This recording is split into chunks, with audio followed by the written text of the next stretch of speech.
fugindo de celas para não serem mortos chegou a viralizar na internet. Mas, segundo as autoridades, as imagens são de 2017. Na rebelião de hoje, foram registradas pelo menos 15 mortes. Essas mortes, algumas delas ocorreram através de asfixia e outras mortes aconteceram por perfurações oriundas pelo uso de estoque, nesse caso feito com escova de dente. O secretário ainda informou que os policiais em helicópteros não atiraram contra os detentos. Segundo ele, foram disparos apenas de tiros de contenção. Nenhum agente ou familiar ficou ferido. Nunca havia tido mortes. Isso é uma regra no crime. Você não mata quando tem visita. Não existe isso. Então isso foi a primeira vez que aconteceu no Amazonas. É um fato incomum. O outro dado, alguns internos morreram dentro da cela com a cela trancada. A polícia abriu uma investigação e disse que vai analisar as imagens das câmeras de vigilância. Por medida de segurança, as visitas estão temporariamente suspensas. Um homem que fugiu do presídio de Pelotas, no Rio Grande do Sul, em 2016, foi preso no Paraguai. Na época, um caminhão foi usado para derrubar o muro da penitenciária e facilitar a fuga. Anderson Ferreira Goulart, de 37 anos, foi preso em Ciudad del Este. Ele comandava o tráfico de drogas no Paraguai e execuções na cidade gaúcha de Pelotas. O criminoso é apontado como líder de uma facção criminosa que atua na região. Ele já tem uma série de antecedentes por latrocínio, homicídio e tráfico de drogas. Ataques a 2 bares em São Gonçalo, na região metropolitana do Rio de Janeiro, deixaram 11 pessoas baleadas. Pelo menos 4 morreram. Entre os mortos está uma mulher de cerca de 60 anos, que seria a dona de um dos comércios atacados, e um professor de idiomas. Pelas redes sociais, o colégio onde ele trabalhava lamentou a perda e informou que não haverá aula nesta segunda-feira. Outras 7 vítimas foram socorridas para hospitais da região. Testemunhas disseram que os tiros partiram de um carro. O alvo era um grupo de pessoas que se reunia após um jogo de futebol. Esse vídeo, gravado horas antes do ataque, mostra a confraternização.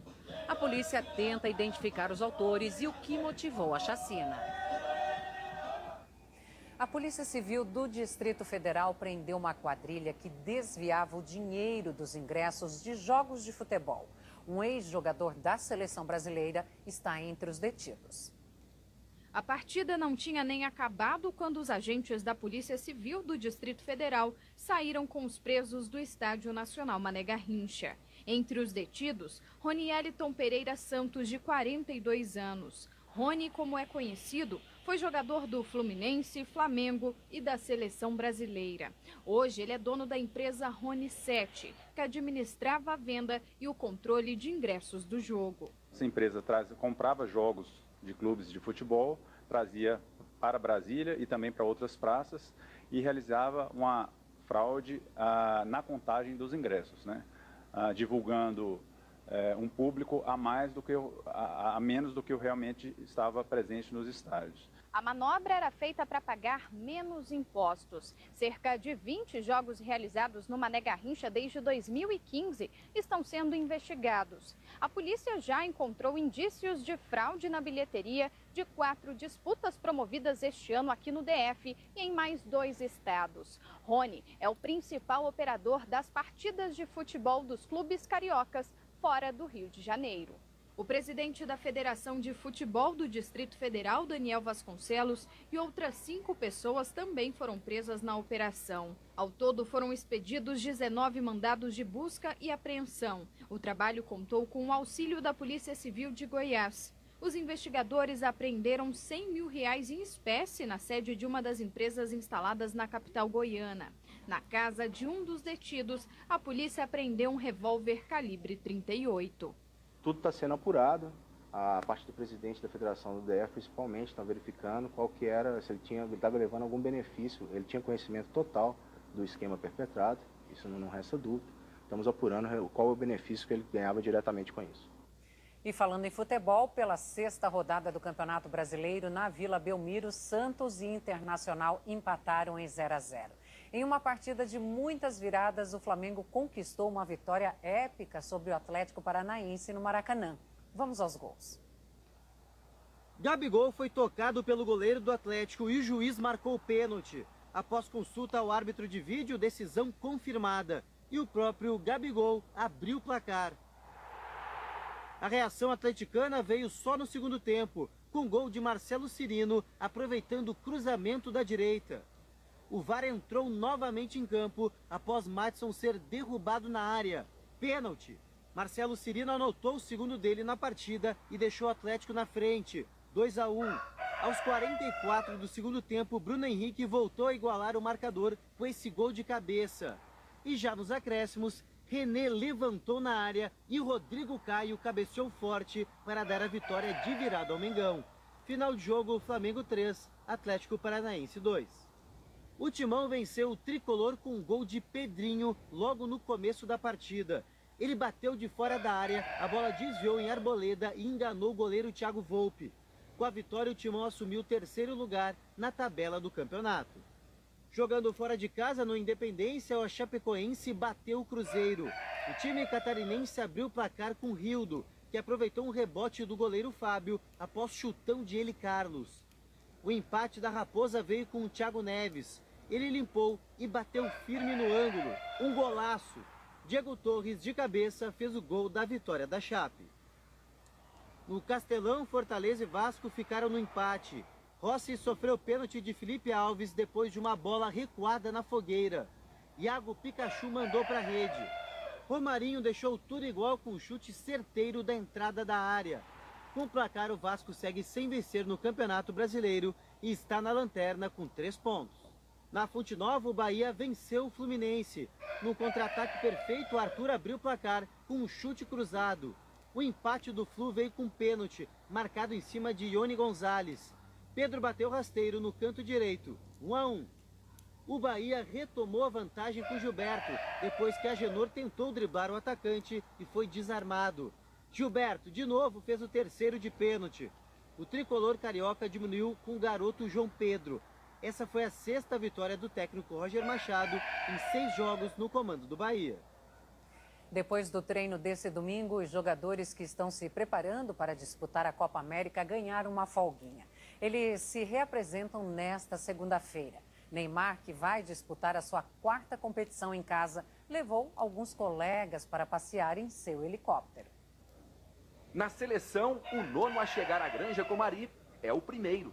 O Neymar é o melhor jogador brasileiro que nós temos, isso não dá para negar. Então, se ele é o melhor, ele tem que estar com a gente. Ele é um líder também. Neymar tem sim o respeito dos companheiros. Eu acho que para todo jogador brasileiro ele é uma referência, assim como para mim. E tentar aprender ao máximo com ele, ajudar ao máximo ele e toda a equipe dentro de campo. Aos 27 anos, Neymar já é um dos mais experientes do grupo. O jogador já participou de competições importantes aqui no Brasil. A Copa das Confederações em 2013, a Copa do Mundo no ano seguinte e os Jogos Olímpicos em 2016.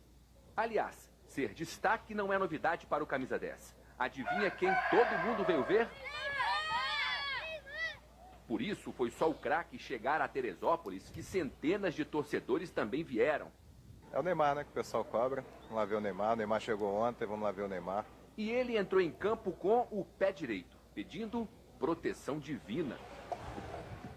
Jogar com o Neymar é diferente, né? Eu e ele já combinam algumas jogadas quando a gente tá jogando junto aqui na seleção. E a gente sabe da felicidade que é jogar com ele. Depois do treino na manhã deste domingo, jogadores e comissão técnica ganharam folga. Tite saiu nesta van. Já Neymar não foi sozinho. Levou no helicóptero dele Ederson, Richarlison, Gabriel Jesus e Fernandinho. Todos se reapresentam nesta segunda-feira à noite, já na companhia de Thiago Silva e Alexandro. Assim como o Neymar, os dois também anteciparam a chegada à Granja Comari. Muitos deles mandando mensagem, preocupados e querendo estar conosco, né? Então, para nós é um privilégio iniciar dessa forma e tenho certeza que isso nos estrutura para que a gente possa fazer um grande início de trabalho. Na Fórmula 1, o Grande Prêmio de Mônaco foi marcado por homenagens a Niki Lauda. O icônico capacete vermelho do ex-piloto foi exposto. Os 20 pilotos que participaram da corrida deste domingo usaram bonés da mesma cor e fizeram 1 minuto de silêncio. No céu, paraquedistas carregaram a bandeira da Áustria, país de origem de Niki Lauda, que morreu há exatamente 1 semana. Na pista, o inglês Lewis Hamilton teve uma vitória emocionante. O piloto correu com pneus médios desgastados e conseguiu resistir a esse toque de Max Verstappen. Completaram o pódio Sebastian Vettel, da Ferrari, que ficou em segundo, e o companheiro de Hamilton na Mercedes, Valtteri Bottas, que ocupou o 3º lugar. Lewis Hamilton dedicou a vitória a Niki Lauda. Com o resultado, o inglês se isola na liderança do Mundial, com 137 pontos.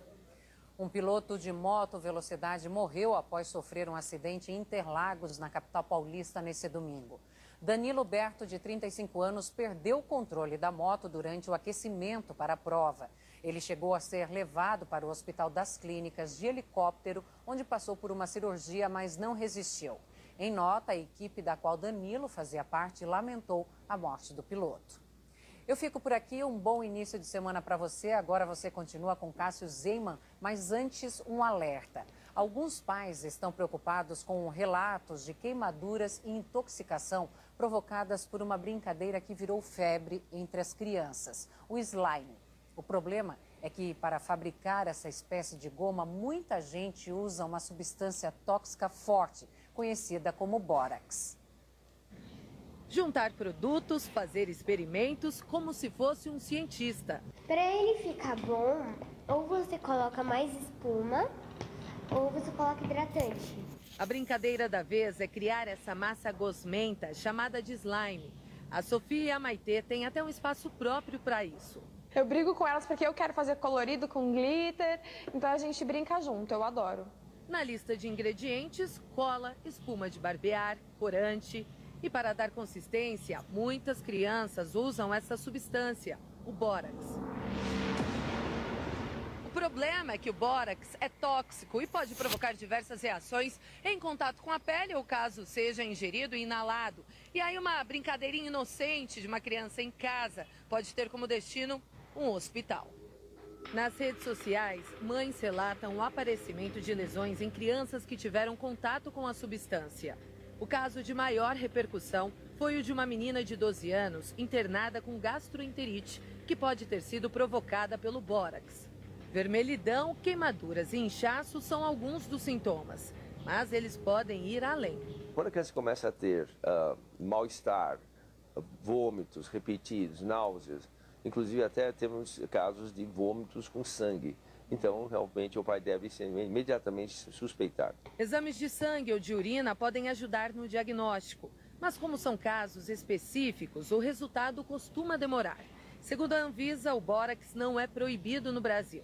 Pode ser usado em produtos como fertilizantes, mas deve ficar longe das crianças. A gente proibiu o bórax aqui e estamos procurando substitutos, como o bicarbonato de sódio. A gente vai suspender por prevenção. 4 horas, 20 minutos. Olá, muito bom dia, Brasil. Bom dia a todos que estão em casa, no trabalho. Bora